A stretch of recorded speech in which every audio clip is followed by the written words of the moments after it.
Welcome to 4423 North Lowell in Chicago, Illinois. Originally, this farm-style home had asbestos siding and a deteriorating front porch. Thankfully, Siding and Windows Group was able to rejuvenate this home and make it look like new.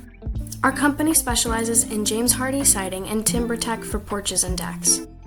For this project, we used horizontal James Hardie siding all around the house in the color pearl gray, but on the bottom perimeter of the house, we used board and batten siding in the color iron gray. The trim around the house is also a James Hardie product in the color Arctic white. The front porch was completely redone with TimberTech in the color dark teak floor, and both the railings and the roof's standing seam are black. The homeowners were thrilled with the classic and contemporary appearance of their home. They trusted their choice to work with us because they not only liked the outcome, but also the rates were extremely fair. For more information on how Siding and Windows Group can transform your home, please contact us to schedule your design consultation today.